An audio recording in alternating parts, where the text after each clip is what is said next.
Halo, selamat pagi Bapak Ibu Bro and Sis semuanya. Apa kabar pagi hari ini? Luar biasa, senang sekali pagi hari ini kami semuanya bisa menyambut Bapak Ibu dan teman-teman semuanya. Selamat datang di The City Light Purwokerto. Kita semuanya tidak sempurna, tapi kita akan terus belajar dari apa yang Tuhan Yesus ajarkan kepada kita semuanya. Bapak Ibu, 1 jam ke depan kita semuanya akan beribadah bersama-sama. Dan pesan Tuhan pagi hari ini akan disampaikan oleh Bro Jul Clemens Budi Prasetya. Luar biasa, sengaja datang khusus ke Purwokerto Bapak Ibu untuk memberikan pesan Tuhan kepada kita semuanya. Jadi mari kita simak, kita tangkap pesan Tuhan supaya itu bisa menolong kita untuk menghadapi tantangan kehidupan. Dan pagi hari ini kita juga akan memuji Tuhan. Nanti akan dipimpin oleh Victor and the City Light Band Bapak Ibu. Victor pagi ini tampil baru, biasanya diikat rambutnya gondrong Bapak Ibu, tapi pagi ini dia gundul ya. Jadi dan saya sempat ngobrol di belakang, kenapa kok rambutnya tiba-tiba gundul dari panjang yang biasanya diikat? Saya penasaran Bapak Ibu. Ternyata tujuannya mulia sekali, katanya dia potong rambut karena rambutnya memang sengaja dipanjangkan dan dia donasikan ke Jakarta dan akan dibuat wig untuk orang-orang kanker. Jadi beri aplaus buat Victor Bapak Ibu, luar biasa sekali. Siapa bilang Gen Z tidak punya hati untuk melayani? Salah satunya adalah teman kita di belakang Victor. Jadi mari kita sama-sama beribadah pagi hari ini, kita siapkan hati kita. Dan bersama-sama dengan Victor and the City Light Band, Victor akan mengajak kita untuk mengingat kebaikan Tuhan. Lewat pujian yang kita nyanyikan, kita mencoba untuk mengucap syukur kepada Tuhan atas kebaikannya. Jadi mari memuji Tuhan dengan penuh semangat. Kita sambut sama-sama Victor and the City Light Band Purwokerto. Sudah siap untuk memuji nama Tuhan Bapak Ibu Saudara semua ya? Kurang semangat sekali lagi. Sudah siap untuk memuji nama Tuhan Bapak Ibu Saudara semua ya? Bersama-sama kita mau bangkit dengan penuh sukacita, kita nyatakan pujiannya. Sama-sama kita bertepuk tangan untuk nama Tuhan.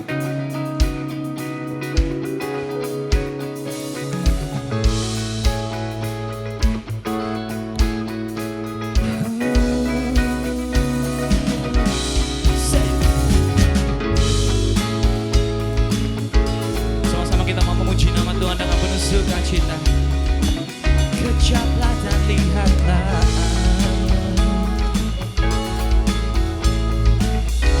Bersama-sama kita mau katakan, kejaplah dan lihatlah betapa baiknya Tuhan itu. Rasakan dan nikmati kasih.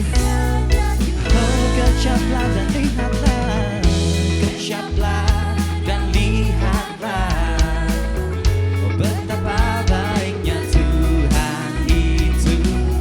Rasakan dan nikmati kasih setia Tuhan. Nyanyikan, syukur bagimu Tuhan, segala hormat bagimu Tuhan, Allah yang mengasihiku, Allah yang memeliharaku selamanya.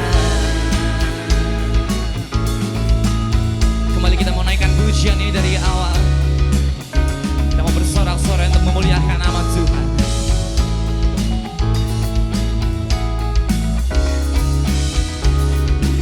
Nyatakan, kejaplah dan lihatlah betapa baiknya Tuhan itu. Rasakan dan nikmati kasih setia Tuhan. Kejaplah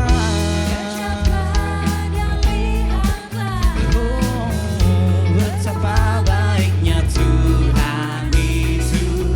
Rasakan dan nikmati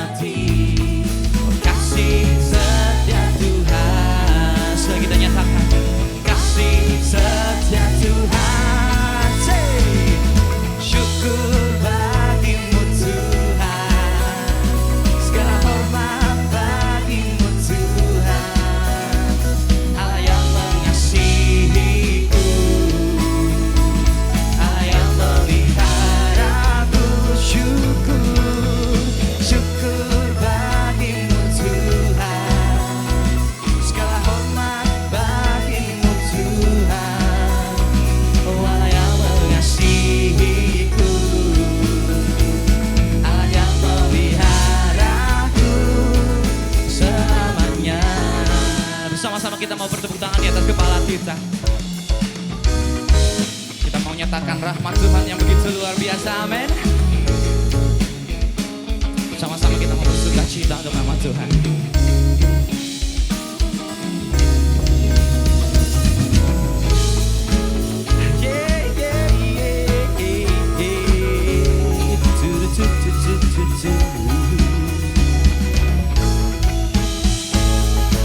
Mari Bapak Ibu Saudara semuanya, dengan satu suara bersama-sama kita mau katakan, syukur bagimu Tuhan, segala hormat bagimu Tuhan, Kau Allah Allah yang mengasihiku, Allah yang memeliharaku. Allah yang memeliharaku.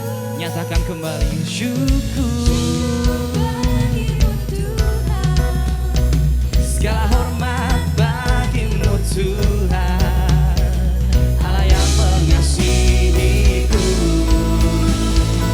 Sama-sama lebih lagi untuk memuji nama Tuhan. Nyatakan syukur, syukur bagimu Tuhan, segala hormat bagimu Tuhan, Kau Allah yang mengasihiku,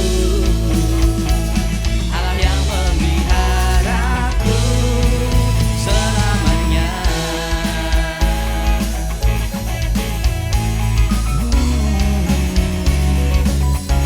Selamanya.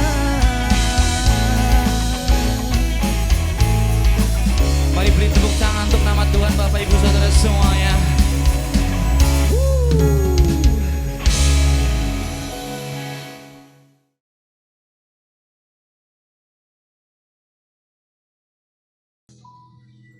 Oke, jadi selamat sore Bapak Ibu semua.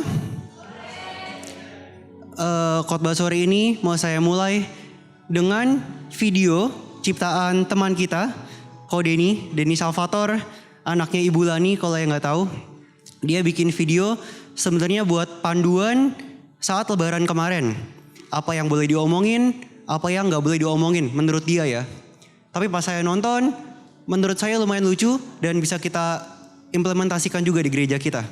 Bahasanya bahasa Jawa sih, saya nggak ngerti sepenuhnya, tapi harusnya lucu. Ayo kita play. Gue bilang aja lo fightin ya, ngapurane bukan anak salah karo lu putih. Ya pada nyong ngomong tua ya jaluk ngampura. Hal-hal sing ora patut ditakokna pas lagi silaturahmi badaan. Terus kok apa sih nganggur? Dening beda temen nang omah bae. Kie jenis pertanyaan sing bisa nggawe wong pengen jejeli wungkal maring lamene sing takon. Soale nggawe lara atine wong. Sapa ngerti wonge wis usaha nglamar nganang ini tapi urung diceluk, dongakna bae aja lamis lambene.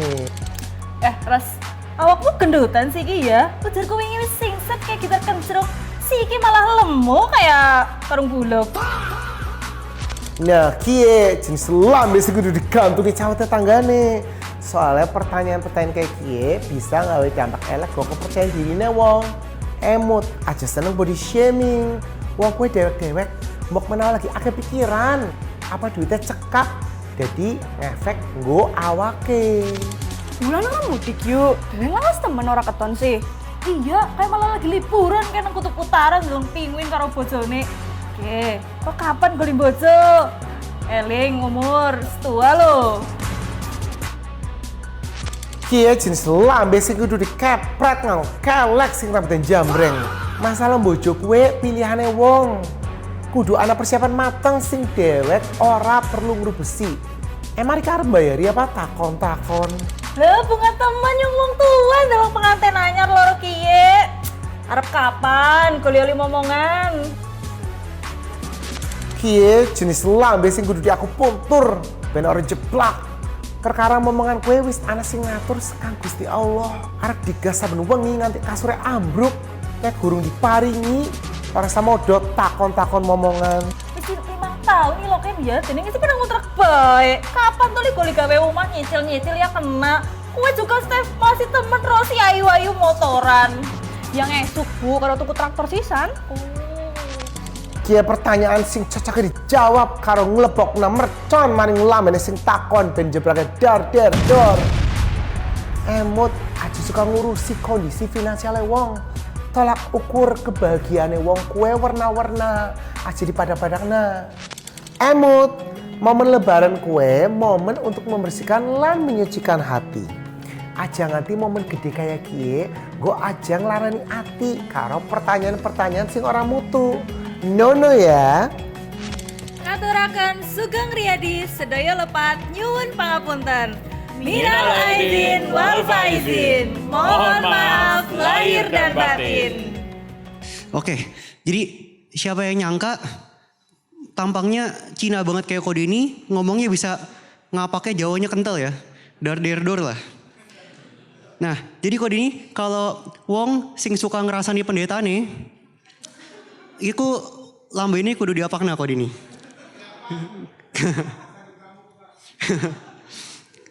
Oke, jadi sore ini saya mau mulai khotbah saya bukan dengan teori macam-macam yang berat, bukan juga dengan cerita tokoh-tokoh yang kita nggak kenal, tapi dengan cerita pribadi saya sendiri dan papa mama saya. Nah, mungkin beberapa dari bapak ibu udah bergereja di sini ya, pas papa saya masih kecil. Jadi sempat lihat dia pas kecil tuh seperti apa. Bisa ditunjukin fotonya? Ini papa saya. Katanya sih mirip saya pas kecil. Nah, papa saya nih dulu katanya sangat nakal bapak ibu semua. Dia orang-orang suka diajak berantem katanya. Sangat jahil, suka diisengin sama dia.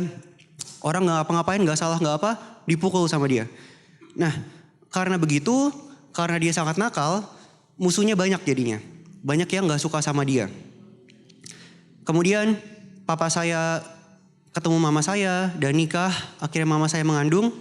Pas mama saya mengandung, banyak musuh-musuhnya ini mulai nyumpahin di belakangnya. Dibilang, wah lihat tuh si Yason ya. Dulu aku dinakalin gak bisa ngelawan. Tunggu nanti dia pasti dibalas sama anaknya. Pasti karmanya di anaknya. Anaknya kalau laki-laki pasti nakalnya kayak dia. Mama saya jadi stres, lagi hamil, dibilangin gitu. Kan pusing ya, jadi tertekan kan. Kemudian ketemu akong ama saya, ngomongnya sama malahan. Bukannya nenangin, malah bilang, oh ya Son, anakmu kalau laki-laki siap-siap loh. Bisa siap-siap pusing kayak dulu akong ama saya menangani papa saya. Siap-siap sering ke sekolah, dipanggil ke sekolah. Siap-siap sering menghadapi orang tua murid lain yang marah. Dan macam-macam. Tapi kemudian, berapa bulan kemudian saya lahir. Dan ternyata pas saya lahir beda jauh sama papa saya. Saya gak kasar, saya juga gak liar. Saya malah anak yang nurut dulu ya. Papa saya pas kecil sangat nakal. Saya pas kecil malah lumayan penakut sebenarnya. Jadi sangat kontras. Nah, saya tuh dulu sering main bola sama akong saya pas dia masih hidup. Cuma sekarang udah gak ada kan. Nah, pas kita lagi main bola, kemudian saya jatuh suatu hari. Saya kesandung, kaki saya luka. Saya tuh kalau kakinya kesandung, yang ngobatin bukan papa mama saya, bukan ama saya. Mereka kurang sabar kan. Akong saya malah lebih sabar. Kesannya lebih sayang gitu dia. Nah, jadi saya jatuh, dibawa masuk ke kamarnya, kakinya dibersihin dulu lukanya sama dia. Pakai alkohol, kemudian dikasih obat dan diperban. Tapi hari itu ada yang aneh. Mama saya lihat dari luar kamarnya akong saya. Dia lihat kok kaki saya diputer-puter. Kanan kiri dilihat-lihat. Tangannya juga dilihat-lihat. Diobservasi sama dia. Kan mama saya jadi bingung ya. Dia tanya, "Pah, kenapa si Jul kok diliatin puter-puter gitu?" Akong saya bilang, "Oh enggak, papa cuma lagi heran. Dulu tuh di umur segini, Yason lukanya di mana-mana. Kakinya baret semua, tulangnya patah semua. Tapi Joel ini beda." Nah, jadi saat itu akong saya pun menyadari dan mengakui kalau anaknya Yason tidak seperti apa yang dia kira. Atau tidak seperti apa yang musuh-musuhnya papa saya itu harapkan. Dan dari cerita ini kita juga bisa sadar kalau misalnya gak semua hal dalam hidup itu sebenarnya bisa dijelaskan oleh pola sebab akibat yang kita buat sendiri dalam otak kita. Gak semua hal dalam hidup itu harus masuk akal. Gak semua hal juga harus bisa dimengerti sama logika kita. Cuma supaya hidup ini kesannya tuh adil. Karena faktanya hidup kan emang gak adil ya. Dan itu gak apa-apa loh Bapak Ibu semua. Nah, kalau kita pikirin lagi sekarang nih, kita kan seringkali kecewanya bukan karena hidup kita susah, tapi karena menurut kita hidup kita nggak adil kan. Kok saya sudah baik, tapi cobaan saya banyak. Teman kita hidupnya curang, nakal, malah enak, malah naik pangkat, malah sukses gitu. Saya jadi ingat sama cerita saya lagi pas awal ketemu sama Brenda, pacar saya. Dia berapa kali pernah kesini kalau Bapak Ibu pernah ketemu. Nah, dia itu, si Brenda ini keluarganya setengah Buddha dan setengah Kristen. Jadi keluarga papanya Buddhis yang sangat taat, keluarga mamanya kontras, Kristen yang sangat taat. Emang unik, campuran dua agama tapi bisa lumayan harmonis. Kayak city light banget kan? Menurut saya jauh lebih mending daripada keluarga-keluarga yang bilangnya sangat Kristen. Bahkan ke gereja ini pun dibilang gereja ini kurang rohani katanya. Tapi sekarang malah berantakan, anaknya gak jelas, hidupnya gak jelas. Ya Bapak Ibu nilai sendiri lah ya. Nah, jadi karena saya anak pendeta, Brenda ini kalau punya pertanyaan tentang agama, apalagi agama Kristen, pasti nanyanya ke saya. Kalau yang saya bisa, saya langsung jawab. Tapi kalau pertanyaannya susah, saya ganti topik biasanya. Saya tanya papa dulu, papa saya jawab, baru saya bilang ke dia. Kan kalau gak malu-maluin ya, anaknya pendeta GBT gak bisa jawab pertanyaan agama. Cucunya pendeta Lois gak bisa jawab gitu. Nah, suatu hari Brenda tanya, apakah saya percaya sama reinkarnasi? Kan dia dulu pernah belajar Buddha juga, pernah belajar Buddhis juga, dan mereka percaya reinkarnasi. Apa itu reinkarnasi? Kalau saya jelaskan secara singkat, saya rangkum. Reinkarnasi itu kurang lebih kayak gini cara kerjanya. Kalau di kehidupan ini saya baik, berarti saya menabung karma baik. Saya nabung karma baik, saya akan menuai hal-hal baik. Kalau nggak di kehidupan sekarang ini, saya mati, saya hidup lagi, saya bisa jadi orang yang hidupnya lebih enak, lebih baik daripada sekarang. Tapi kebalikannya, kalau di kehidupan ini saya jahat, saya menabung karma jahat. Di kehidupan setelah ini bisa jadi kecoa kita, atau jadi cocok, jadi apa yang jelek-jelek lah, jadi babi mungkin. Nah, kalau kita beruntung jadi orang pun, jadi orang yang hidupnya kurang beruntung. Menurut teori karma ya, kan banyak kan di film-film drama Cina gitu, reinkarnasi naga jadi apa? Jadi jago kungfu. Kalau kita percaya film-film Cina itu, sama aja kita percaya kalau bisa-bisa kita percaya kalau Om Hendy ini CEO dari Medan sedang menyamar jadi dosen. Apa masuk akal gitu? Enggak kan? Nah, jadi ketika saya bilang ke Brenda kalau kita sebagai orang Kristen gak percaya ada reinkarnasi, gak percaya karma, dia tanya lagi. Berarti gimana dong? Kita bisa menjelaskan ketidakadilan yang ada di dunia ini. Misalnya, ada orang yang sejak lahir sudah di keluarga yang sangat susah, lingkungan yang sangat susah. Ada juga orang yang lahir udah sangat kaya, fisiknya sangat menarik, sangat ganteng, sangat cantik. Sedangkan ada juga yang sejak lahir gak menarik, bahkan gak enak dilihat kan. Ada juga yang dengan keterbatasan tertentu. Jadi kalau kita sebagai orang Kristen gak percaya karma dan gak percaya reinkarnasi, gimana kita bisa menjelaskan hal-hal ini? Sebenarnya kalau kita pikir-pikir, memang banyak dari kita gak percaya sama reinkarnasi. Menurut kita, oh itu mah punya agama sebelah ya. Bukan punya kita kok. Tapi kita sebenarnya percaya karma loh. Banyak dari kita diam-diam percaya sama karma. Kalau kita dijahatin orang, tunggu aja, pasti ada karmanya. Padahal gak bakal ada apa-apa, kita cuma kurang kuat aja buat balas. Jadi supaya kita tenang, kita harapnya orang itu akan dibalas sama karmanya. Nah, kenapa tapi kita bisa percaya sama karma? Simple sebenarnya. Karena kita semua manusia kan mau hidup dalam sistem yang masuk akal buat kita. Kalau saya hidupnya benar, saya maunya hidup saya beres dong. Kalau saya sudah menjaga hidup saya juga berharapnya hidup saya aman-aman aja. Emang sistem ini masuk akal. Sampai kita dihadapkan dengan situasi-situasi yang random. Dengan tantangan-tantangan hidup yang emang gak adil dan pasti kita hadapi. Misalnya, kita sudah jaga hidup nih. Setiap hari olahraga, setiap hari gym. Di Java Heritage, gym di Helios depan PH, dimanapun lah. Setiap hari lari, jaga makan, tahu-tahu kena penyakit. Udah kena penyakit, gak lama mati lagi. Ada juga orang udah kerja sangat serius, sungguh-sungguh, jujur sama bosnya, malah kena PHK. Orang yang curang-curang, korupsi, koruptor sangat sukses kan sekarang. Nah, jadi ketika kita lihat ketidakadilan ini, sistem logika kita mulai runtuh.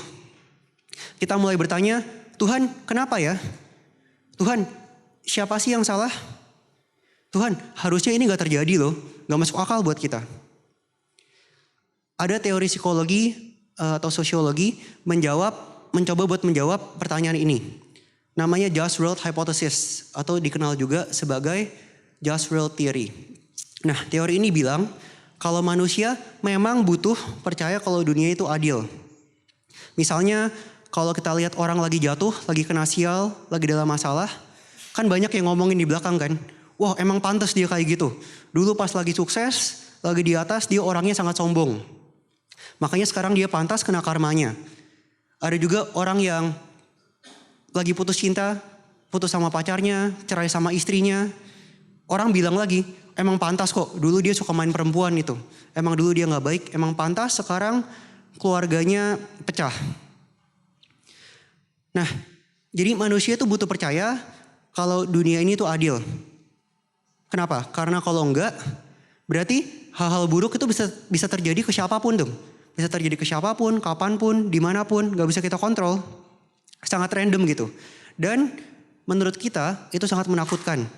Berarti kita udah baik sekalipun, kita udah jaga supaya gak dosa, tetap bisa kena hukuman. Di Yohanes 9, di Alkitab, ada kisah di mana Yesus sedang berjalan, kemudian dia ketemu orang buta yang sejak lahir. Jadi orang ini sudah buta sejak lahir. Bukan lagi naik motor kecelakaan terus buta, bukan juga udah tua jadi rabun terus buta, enggak. Dia buta sejak lahir. Saya jadi ingat sama ada seorang lulusan STT Soteria namanya Soman Samuel. Mungkin beberapa dari Bapak Ibu pernah ketemu. Ini tampangnya nih. Tuh, seperti bajak laut kan? Nah, ini dia bukan sedang ngedipin Bapak Ibu loh, bukan lagi genit dia. Emang matanya buta sebelah. Orang ini dulu dia praktek di Jakarta.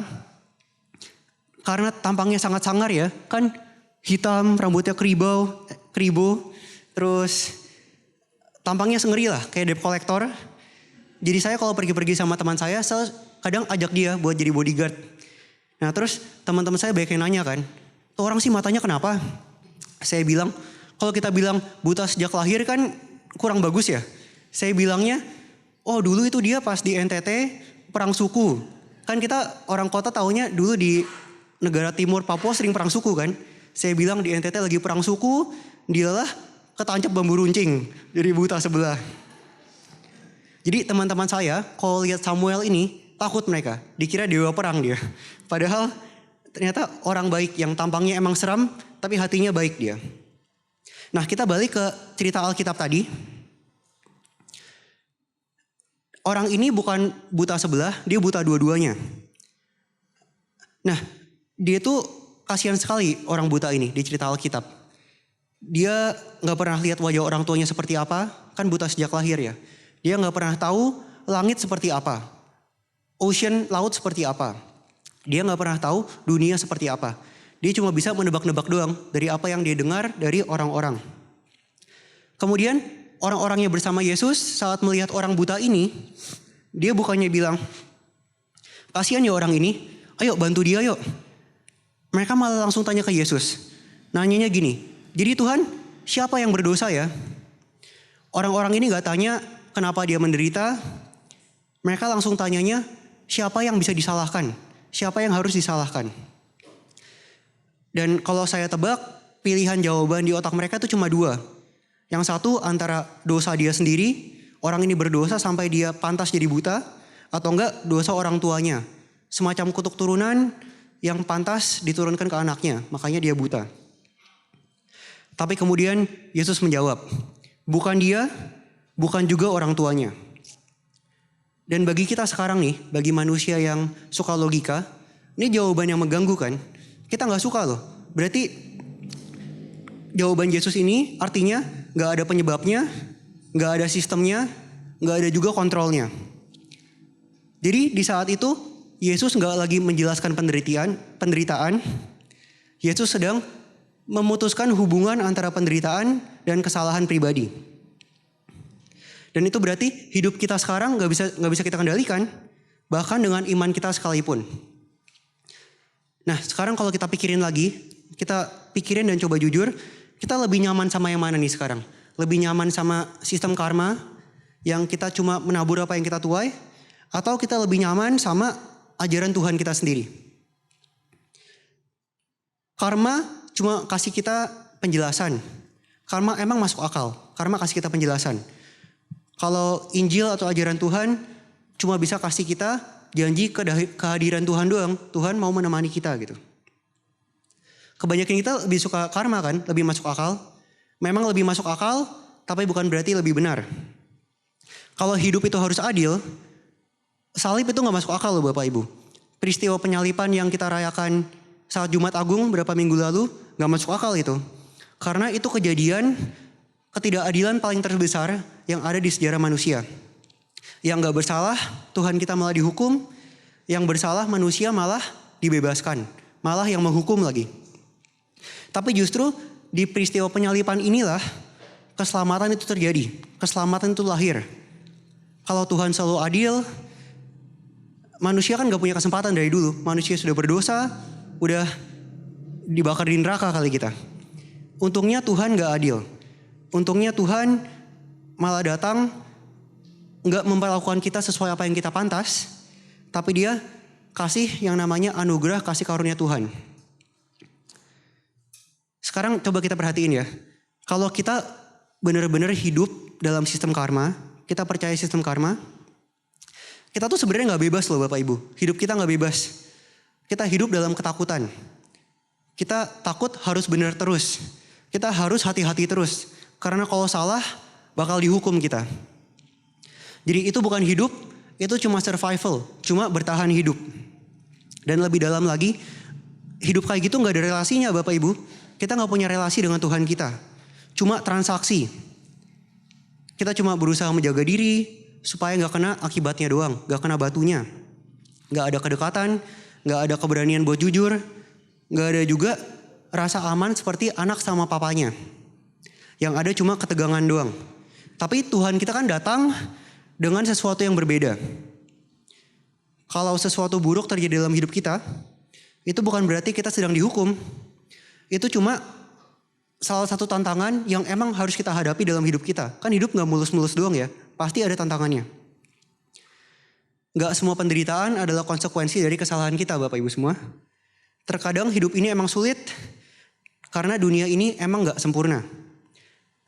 Dan pastinya kita pasti menghadapi tantangan. Tapi bedanya kita sebagai anak-anak Allah, anak-anak Tuhan. Kita gak harus pasif. Kita gak harus pasrah sama keadaan kita. Kita gak harus cuma menerima, anggap oh emang ini takdir kita kok. Kita bisa berdiri, kita bisa coba buat mengambil alih hidup kita. Kita bisa coba buat mengatasi tantangan kita. Gak sendirian, tapi bersama Tuhan kita. Dia datang bukan sebagai hakim, tapi sebagai Bapa yang mau menemani kita di kehidupan ini. Dan sebagai anak, kita gak harus hidup dalam ketakutan. Kita gak harus hidup dalam hukuman. Kita hidup dalam relasi yang hangat dengan Bapa kita di surga yang sangat menyayangi kita. Dan inilah kenapa salib itu penting. Karena di salib Tuhan gak datang buat menghukum kita. Tuhan datang buat mendekatkan dirinya sama kita. Nah, jadi kebenaran buat saya yang saya mau bagikan sore ini ke Bapak Ibu semua adalah karma itu cuma sistem buatan manusia. Sistem buatan manusia buat mengendalikan hidup agar gak kacau. Ini cuma buatan manusia supaya mengontrol manusia lain. Supaya kita gak liar gitu. Kita ada takutnya.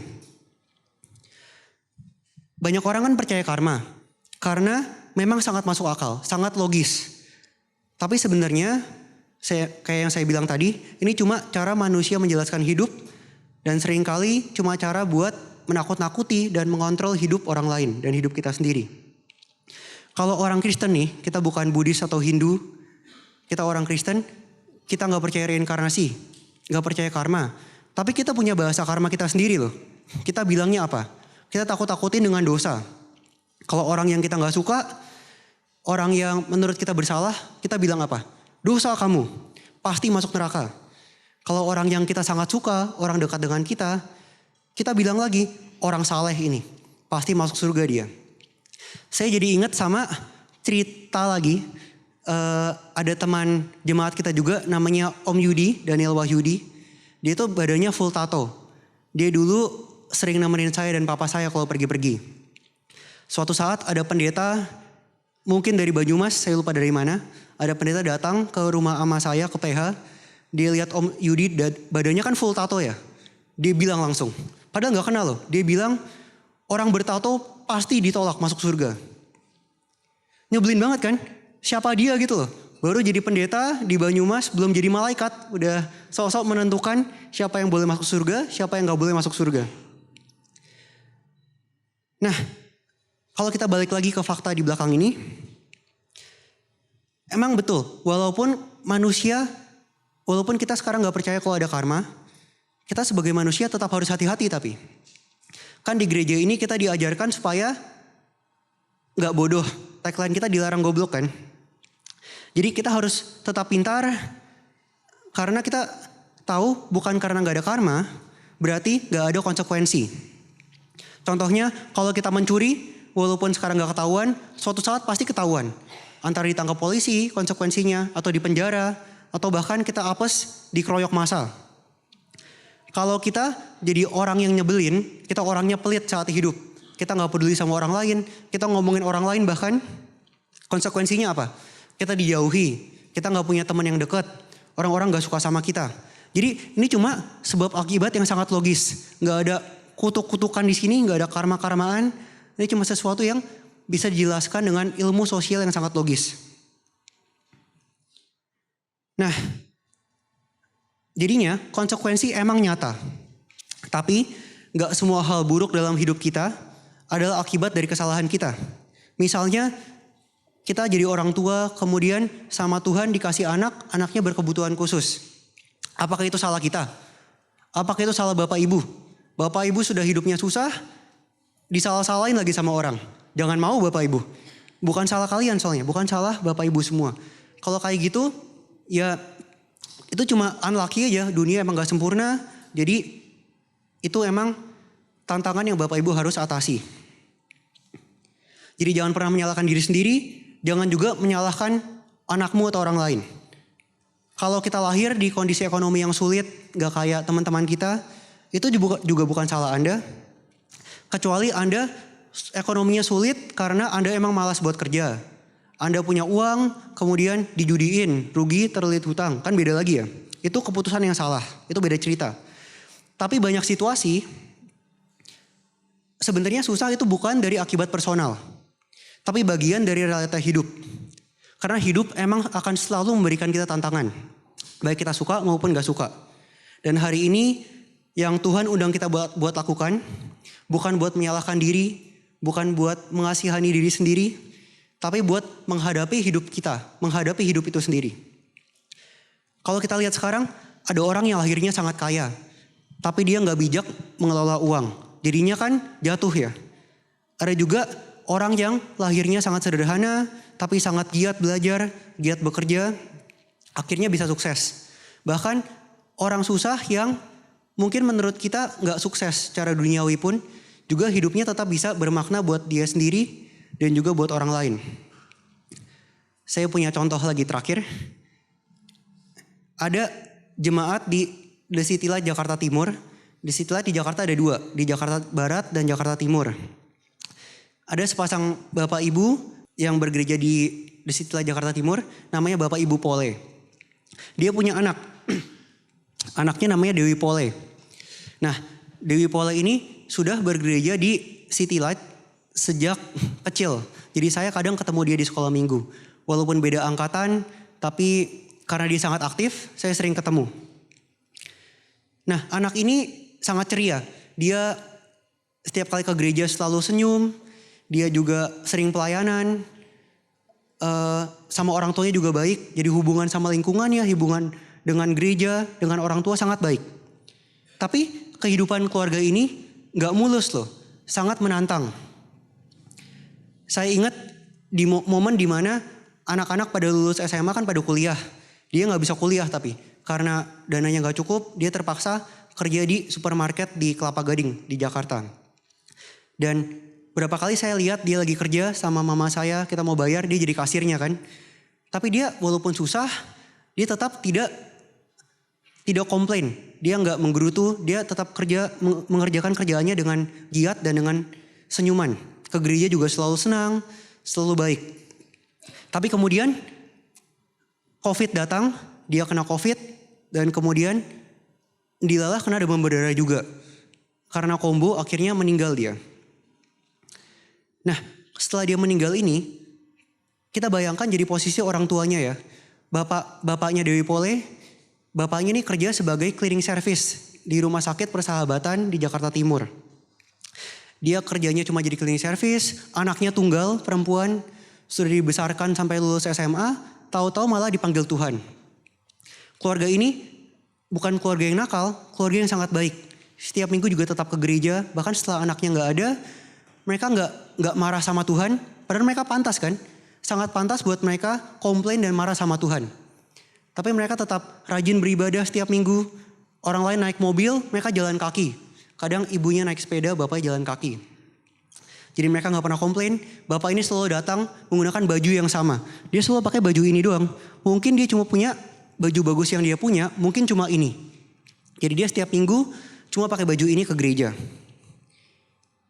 Tapi kemudian suatu hari yang mengejutkan, dia datang ke papa saya, dia ngasih amplop Bapak Ibu semua. Dia ngasih amplop, dia bilang, Pak Yason, tolong diterima ya, saya sudah berbulan-bulan nabung, emang kepingin kasih berkat buat Pak Yason sama keluarga. Papa saya dengar gitu langsung menolak kan, karena kita tahu Bapak Ibu ini pasti jauh lebih membutuhkan daripada kita. Kita membayangkan situasi jadi dia gimana gitu. Walaupun berkali-kali ditolak, dia tetap memohon-mohon buat amplopnya ini diterima. Buat uangnya diterima. Karena gak enak, takut menyinggung juga, akhirnya diterima sama papa saya amplopnya. Waktu dibuka, isinya gak kecil loh Bapak Ibu. Isinya 2 juta rupiah. Mungkin sekarang buat beberapa dari kita, 2 juta rupiah itu bukan jumlah yang gede banget ya. Jumlah biasa aja lah. Tapi saya jamin buat Bapak Ibu tersebut 2 juta rupiah itu sangat signifikan jumlahnya. Buat mereka pasti sangat berguna. Nah akhirnya papa saya aja pas menceritakan cerita ini ke saya, dia tersentuh sendiri Bapak Ibu. Dia matanya berkaca-kaca sampai. Akhirnya uang yang didapat itu dimasukkan ke tabungan gereja sama papa saya buat beli LED. Karena The City Light Jakarta Timur tuh layarnya masih jelek, masih pakai proyektor tua gitu loh. LED kan mahal, akhirnya mulai nabung mereka. Uang tersebut dijadikan tabungan pertamanya dan puji Tuhan hari ini, minggu ini juga buat pertama kalinya LED dipasangkan di The City Light Jakarta Timur.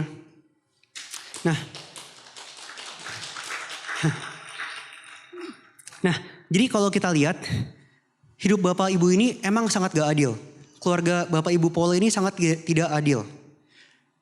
Kalau ada orang yang berhak buat berhenti percaya sama Tuhan, itu mereka loh. Tapi mereka enggak. Mereka malah terus percaya, terus berkomitmen. Dan saat ini hidup mereka jadi sangat bermakna buat papa saya, buat saya, dan juga buat seluruh jemaat di City Light Jakarta Timur. Nah, jadi seringkali kita sebagai manusia itu gak kecewa karena hidup kita sulit. Kita kecewanya karena menurut kita hidup kita gak adil. Tapi ini kabar baiknya. Hidup emang gak harus adil supaya tetap bisa punya makna. Karma memang memberi penjelasan sama kita, tapi Tuhan memberikan kehadirannya. Hidup Anda dan saya mungkin tidak adil saat ini. Tapi di tangan Bapa kita di surga, hidup kita gak akan pernah sia-sia. Dan kita juga gak akan pernah tidak berdaya. Jadi mari kita berdoa Bapak Ibu. Tuhan Bapa kami di surga, hari ini kami datang dengan apa adanya, dengan hidup yang kadang gak adil dan kadang kami gak mengerti.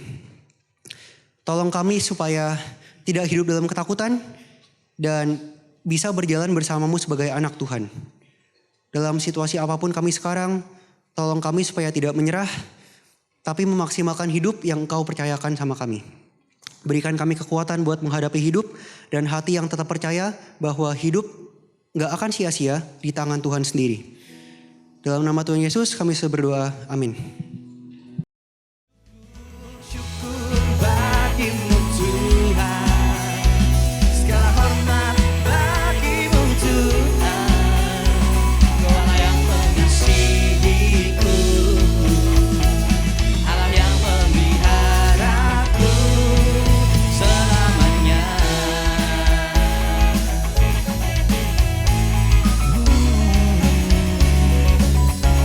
Selamanya.